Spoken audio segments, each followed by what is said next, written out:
Hello, I'm Jessica, and today I'm going to show you how to fill out the FAFSA. This should take about 20 minutes, and there is 5 sections. Are you ready?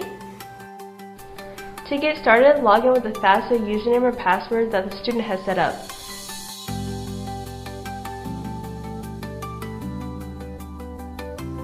If this is the first time you ever started the FAFSA, you want to start a new form. After March, if you are already filed and you need to make changes, click on the Edit Existing form to go in and make those changes. For this demo, we're just going to start a new form. Select I'm the student.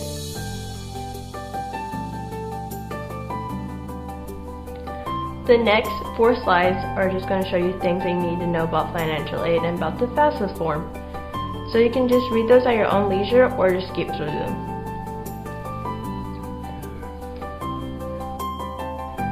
Start the FAFSA form. So this is your personal information that has been pulled over from your FAFSA username and password. So just glance at it. Make sure everything looks accurate, and if not, you can make those changes.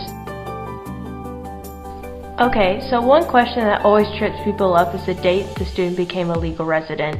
If you were born in that state, then it'll be your birth date. If you moved there, just kind of estimate when you moved.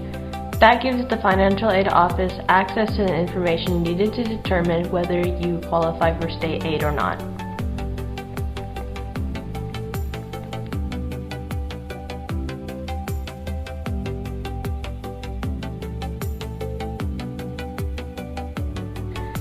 This section talks about consent and that you acknowledge that the federal government is going to use the IRS information to transfer over automatically on your behalf. Scroll down and mark that you give consent by clicking the Approve button.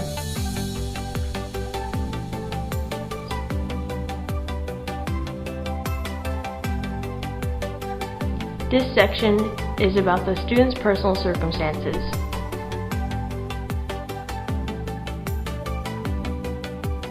Select the student's current marital status as being single in this case.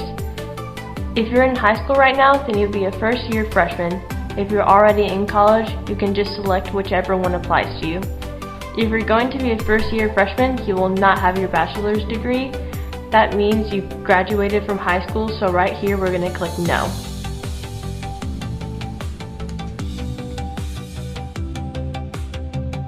So if you can answer or mark any of these circumstances as accurate, then that means you would be an independent student and would not have to provide any parental information.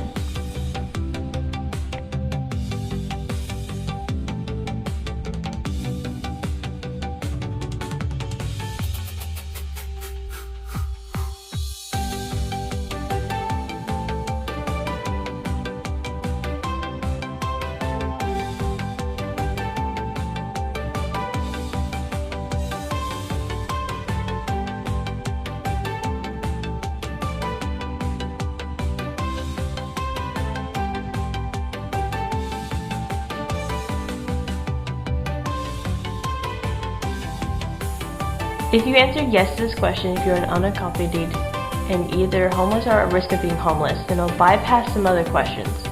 But the school will have to provide additional documentation to verify this. So for this purpose, we'll click No and continue.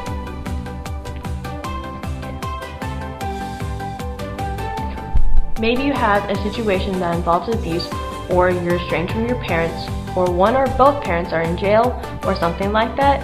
You could mark yes.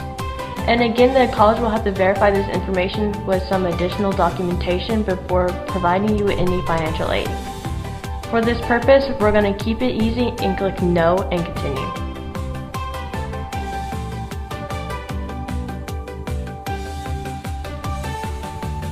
If you mark yes on this question, that means the only financial aid that you could get would be an unsubsidized student loan. If you want to get the Pell Grant Hope Scholarship subsidized loans, mark No and continue.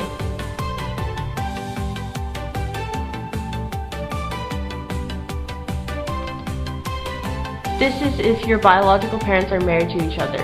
Let's keep it simple and say yes for this.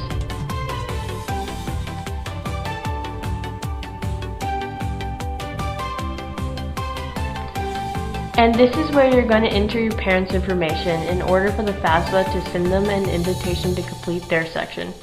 Please note, this is very important. If you do not know your parent's social security number, do not guess, because it is very hard to change it. So make sure that you have the right information before you proceed.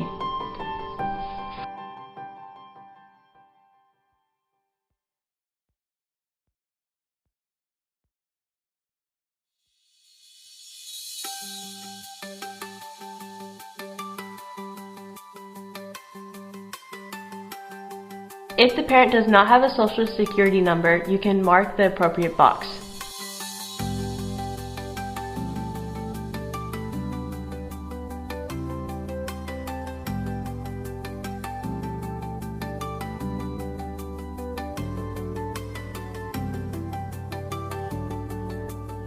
When you finish, click Send Invite. That's all you have to do right now. You just have to send one parent as long as your parents are married filing joint. Click Continue.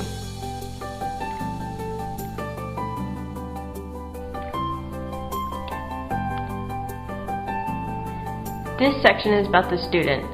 These questions will not impact any financial aid or calculations of what aid you're eligible for. This is purely for research reporting.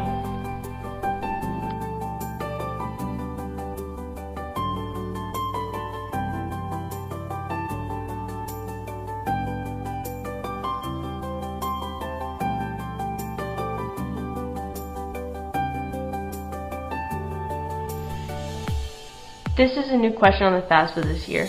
This is if a parent or guardian was killed in the line of duty during 9/11. If so, mark yes.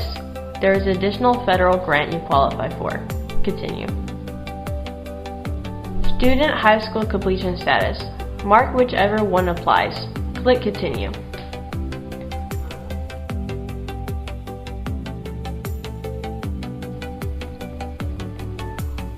Next, enter your high school information. Continue.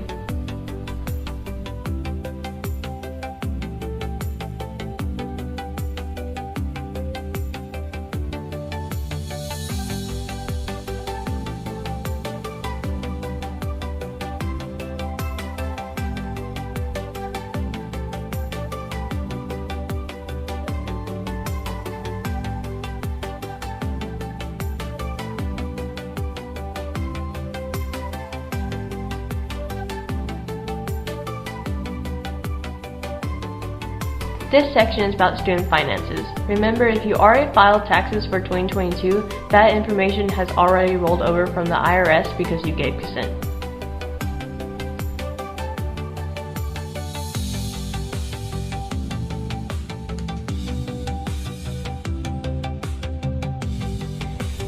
Here's where you can make your college selections.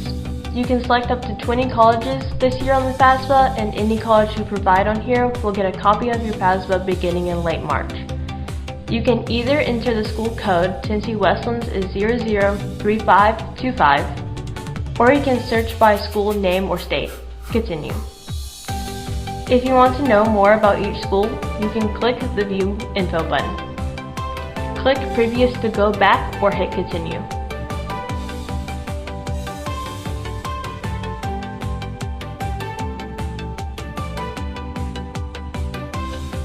This is just showing you all the different sections if you want to go back and make any changes.